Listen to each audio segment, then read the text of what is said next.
अब यस्तो गर्मी साथलाई घुम्न लाग्ने साइकलले लड्यो क्या। ल अब हामीलाई जानुपर्ने हुन्छ। धेरै धन्यवाद यार, सपोर्टेड क्या, लास्ट सपोर्ट गर्दै हुन्छ। त्यो हिजो मात्र अलि नराम्रो व्यवहार भयो हामीसँग, बाँकी बात चाहिँ अहिलेसम्म सब ठाउँ राम्रो भएको छ। हेलो गाइज, सबैलाई गुड मर्निङ, स्वागत छ तपाईँलाई मेरो डे 4 भ्लगमा। म चाहिँ अनिश गुरुङ, निक्लेछु अयोध्या धामको यात्रामा। अनि आज चाहिँ यात्राको 4औं दिन र म चाहिँ राति बसेको थिएँ साथीको घरमा। यो साथीको घरमा ऊ चाहिँ बरगाछीमा बस्छ, अनि बरगाछीबाट कन्ट्याक्ट भयो हामीलाई चिनो, त्यसैले हामी चाहिँ उसकै घरमा बसेको थिएँ। अब अहिले चाहिँ लगभग 8 बजिरहेको छ, बिहानै उठ्नु त उठेँ तर भिडियो चाहिँ बनाइन। अब चाहिँ अहिले खानासाना खाएर त्यसपछि हामी निक्लिने यात्रामा, किनकि पुरै घाम भइसकेको छ। सो अहिले मर्निङ नै छ। अनि म चाहिँ साथीको घरतिर जाँदैछु। यहाँ खाना खाने साथीको 2वटा घर छ क्या, एउटा यहाँ छ, त्यसपछि अर्कोमा हामी चाहिँ बसेकोमा थिएँ।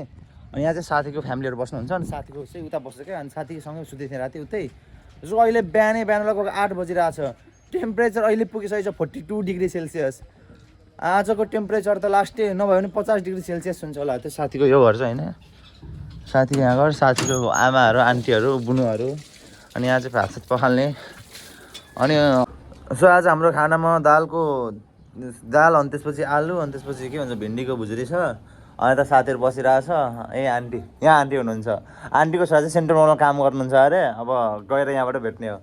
आन्टीको छोराले हेर्नुहुन्छ भने प्लिज कमेन्ट गरिदिनु होइन।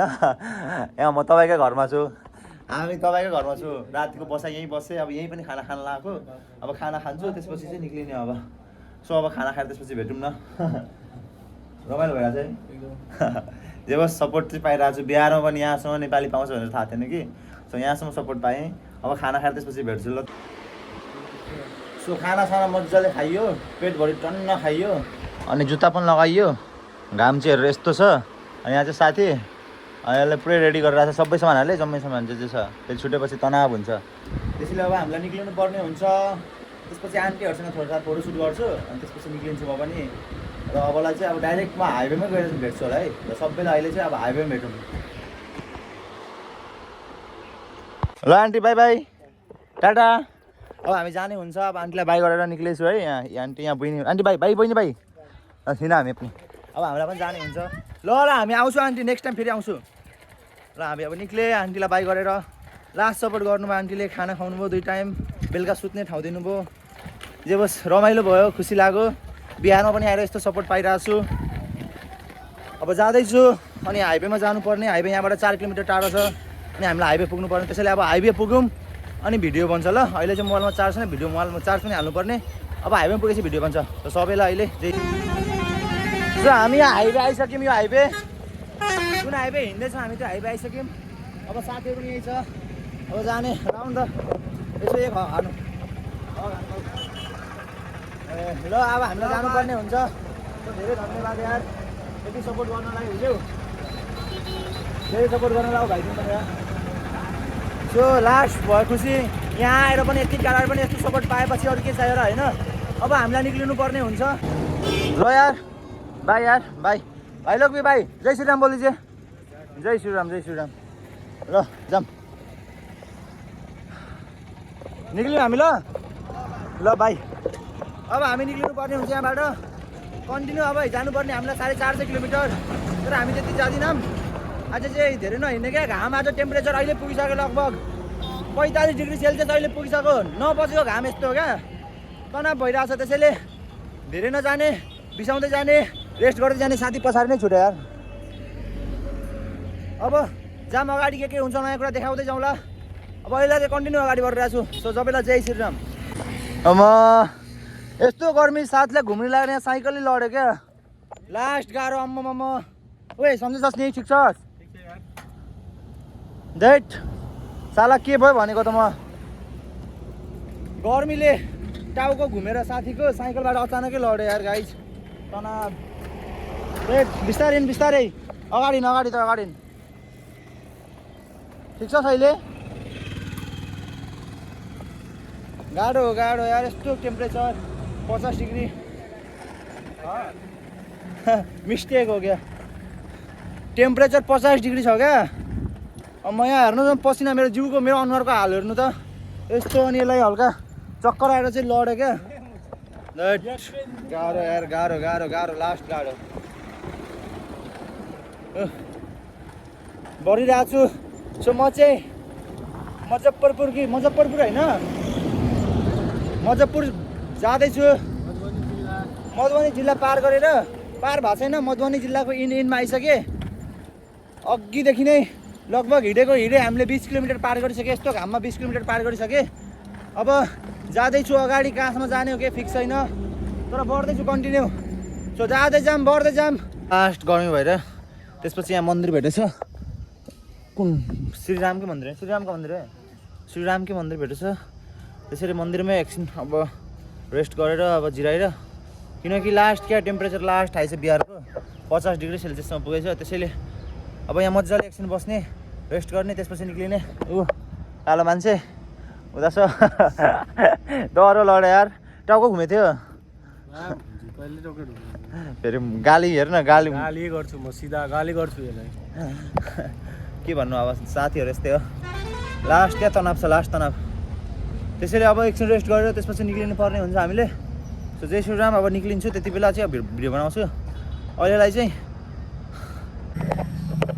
सो लगभग 1.5 घन्टा मजाले बस्यो, 1.5 घन्टा। त्यही नि बसेकोमा पसिना आउँछ क्या, चलाएपछि चाहिँ कस्तो हुन्छ सोच्नु त। अनि यहाँ चाहिँ सम्पूर्ण मेरो बिहारको दाजुहरू जय श्रीराम बोल्दैछ। जय श्रीराम। सो श्रीरामकै मन्दिरमा पनि छु क्या म अहिले, श्रीरामकै पनि मन्दिर हो। अनि यहीँ मजाले एकछिन बसे पनि पसिना त अहिले पनि त्यति नै हो। अब निक्लिनु पर्ने हुन्छ, हामीलाई अझ 30 किलोमिटर जानु छ। त्यसैले अब जाम, अब हाइवेमा भेटौँ न। हामी निक्लिसकेँ। यता चाहिँ साथी एकछिन बसेको शीतलमा, शीतल भयो भने त्यस्तै हो क्या, शीतलमा पनि त्यही टेम्परेचर, बाटोमा पनि त्यही टेम्परेचर। त्यसैले अब चाहिँ नरुकी हिँड्ने हो हामी। गर्मी भन्छ है, लास्टै गर्मी त यार, इन्डिया त हो, गर्मी चाहिँ मान्नु पर्यो। म चाहिँ बाटोमा यत्तिकै हिँड्दै गइरहेको थिएँ दरभङ्गा। अब बाँकी चाहिँ हाम्रो 22 किलोमिटर। अनि यो दाजु भेट्नुभयो, ट्रकबाट जाँदै हुन्थ्यो, उहाँ ट्रक छ, उहाँ ट्रक हेर्दै ऊ त ट्रकबाट जाँदै हुन्थ्यो दाजु, यो दाजु ट्रकबाट जाँदै हुन्थ्यो। अनि हामीलाई चाहिँ रोकेर पानी खुवाइदिनु भयो, जे बस पानी र बिस्कुट दिनु भएको छ। सो इन्डियामा लास्ट सपोर्ट गर्दै हुन्छ। सो हिजो मात्र अलिक नराम्रो व्यवहार भयो हामीसँग, बाँकी बात चाहिँ अहिलेसम्म सब ठाउँ राम्रो भएको छ। यस्तो छ दाजुहरू, कति भेट्यो बाटोमा। सो जम्मैलाई धेरैभन्दा धेरै आउनुहोस्, ट्राभल गर्नु। बिहारमा पनि त्यस्तो रुडली कोही हुँदैन, सम्पूर्ण यहाँ सपोर्टेडै हुनुहुन्छ। त्यसैले अब यो पानी सानी खाएर त्यसपछि हामी निकल्नु पर्ने हुन्छ। त्यसैले अहिलेलाई चाहिँ जय Shriram. 2 kilometre remaining brother. So finally बाँकी 2 किलोमिटर दरभङ्गा आउनलाई कन्टिन्यू। आज त 50 किलोमिटर कन्टिन्यू चलाएको छु नि, मर्ने आँटे। स्किनहरू न स्किन तनाव। लास्ट गाह्रो क्या, टेम्परेचर त 50 डिग्री 51 डिग्री त्यस्तो पुग्छ नि लौ।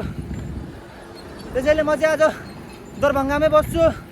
अनि त्यहाँ के कसो हुन्छ देखाउँला। अहिले अब चाहिँ रुम खोज्नुपर्ने हामीलाई, अनलाइनहरूबाट रुम हेरेको सो केही भेटेको छैन। अब त्यहाँ गएर नै थाहा हुन्छ के कसो हुन्छ। त्यसैले अहिले जाँदैछु, हिँड्दैछु, हाइवेमा छु। अनि राति पनि भएको होला, भिडियो पनि लो आउँदै होला। त्यसैले जाम, अब रुमतिर भेटौँ, के कसो रुम भन्छ देखाउँला अगाडि। सो हामी दरभङ्गा आइपुग्यौँ, उहाँ चाहिँ अगाडि दरभङ्गा। अनि हामी अहिले दरभङ्गाको बस पार्क जाँदैछौँ, किनकि बस पार्कमै रुमहरू भेट्छ भन्ने छ सबैले। त्यसैले बस पार्कतिर जाने। अनि के कसो रुम हुन्छ थाहा छैन। अनि त्यही हो, सस्तोमा भेटेपछि राम्रै हो भन्छ, महँगो हुन्छ रुम यतातिर, त्यो लागिरहेको छ गाह्रो। त्यसैले जाम, अब बस पार्कतिर के कसो हुन्छ थाहा छैन। अब कन्टिन्यू बढौँ, बस पार्क पुगौँ त सुरुमा। यो चाहिँ दरभङ्गाको बस पार्क उता। अनि हामी चाहिँ दरभङ्गा आइपुगे। अब यता रुम कहाँ पाउँछ सोध्नु पऱ्यो भाइ। इधर रुम किधर मिलेगा, नहीं पता। सो कहाँ रुम पाउँछ थाहा छैन, जाम अगाडि जाम। रुम कहाँ पाउँछ थाहा छैन, हामी हिँड्ने मात्रै छु क्या। यस्तो भिड छ, तनाव होटल छ, होटलहरू छ थाहा छैन।